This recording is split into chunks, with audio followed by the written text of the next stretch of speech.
తెలంగాణ దంగల్లో రాజకీయం గరంగరంగా మారుతోంది. ఎండిన పంటలు, కరెంటు కోతలు హాట్ టాపిక్ గా అధికార విపక్షాల మధ్య డైలాగ్ వార్ దద్దరిల్లుతోంది. మాజీ మంత్రి హరీష్ రావు, మంత్రి తుమ్మల నాగేశ్వరరావు మధ్య కౌంటర్ చూద్దాం.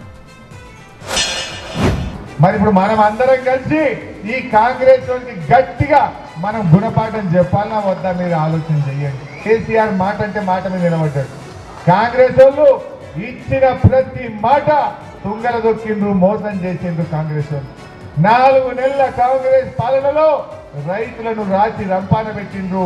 ఇవాళ రైతుల ఆత్మహత్యలు జరుగుతూ ఉన్నాయి. ఆత్మహత్య చేసుకున్న రైతులను కనీసం ధైర్యం చెప్పిండ్రా? ఇవాళ కాంగ్రెస్ వచ్చింది, నీళ్లు కమ్మైనాయి, కన్నీళ్లు మాత్రం పెరిగినాయి. కన్నీళ్లు పెరిగినాయి. ఇవాళ రైతులు తమ పంట పొలాల్లో నిప్పు పెట్టుకునే పరిస్థితి వచ్చింది కాంగ్రెస్ హయాంలో. దయచేసి ఈ విషయాన్ని గమనించాలి. కష్టపడి అనుకుని చేసి ప్రజలతోటి శభాష్ అనిపించుకుంటాం తప్ప వాళ్ళకి మాదిరిగా చీచి అనిపించుకోమని చెప్పి కూడా మీకు ఈ సందర్భంగా మనం చేస్తున్నాం. ఈరోజు కొంతమంది రుణమాఫీ గురించి పెద్దలు మాట్లాడుతున్నారు. బోర్ల కింద ఎక్కడో పొలం ఎండిపోయిన పొలాల గురించి మాట్లాడుతున్నారు. ఇంకేదో హామీల గురించి మాట్లాడుతున్నారు. మాట్లాడటానికి సిగ్గుండాలి. పంట పొలాలకి మొదటి పంటకే నీళ్ళు ఇవ్వాల, ఇప్పుడు రెండో పంటకి ఇవ్వలేదని చెప్పి మొట్టమొదటిసారి 10 సంవత్సరాల్లో బీఆర్ఎస్ నాయకులు దుగం మీదకి వెళ్ళారు. రైతు ఆశ కొద్దీ ఉన్న 10 ఎకరాలు వేసి ఉండొచ్చు, 5 ఎకరాలు వేసి ఉండొచ్చు. ఎందుకంటే భూగర్భ జలాలు నీరుడు బండిని కదా, ఈ ఏడు కూడా నా పొలం పండించుకోవాలని ఆయన ఆశ కొద్దీ వేశాడు. వేస్తే భూగర్భ జలాలు పడిపోవటం వల్ల ఆయనకి 10 ఎకరాలు బండాల్సింది 9 ఎకరాలే బండింది. ఆఖరి ఎకరం వదిలేసిండు. వీళ్ళు ఆ ఎకరం దగ్గరికి వెళ్ళి పీకుతున్నారు. కాంగ్రెస్ వచ్చినాక కరెంటు లో వోల్టేజ్ వస్తున్నది, వచ్చిరాది కరెంట్ వస్తున్నది, దొంగ రాత్రి కరెంట్ వస్తున్నది, గంటకోసారి ట్రిప్ అవుతున్నది. రేవంత్ రెడ్డి మాట్లాడమంటే ఇక మస్తు తలుపుతాడు. మా దగ్గర కరెంటే పోతలేదు అంటాడు. ఇప్పుడు పోయిందా లేదా కరెంట్ మీ ముంగట? మీ ముంగటే ఇప్పుడు 20 నిమిషాలు కరెంటు పోయిందా లేదా?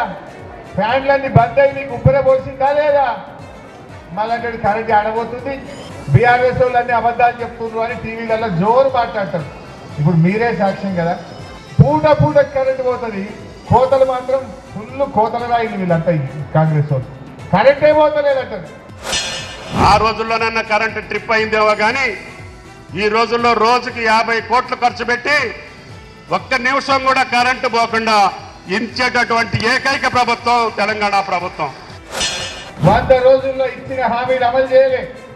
ఇప్పుడు కూడా మోసపోయి మళ్ళా కాంగ్రెస్ కోటేసినాం అనుకో, 5 ఏళ్ళు గోస పెడుతుంది, 5 ఏళ్ళు గోస ఉంచుకుంటుంది. మనం ఈ ఎన్నికల్లో కాంగ్రెస్ వారికి సురుకు పెడితేనే ఇవన్నీ ఒక్కటొక్కటి గట్టిగా అమలు అవుతాయి. నెక్స్ట్ చూద్దాం. బోనస్ అయింది ఇప్పుడు. మేము రాగానే నీళ్ళు వచ్చినాయి అంటున్నారు ఎవడో.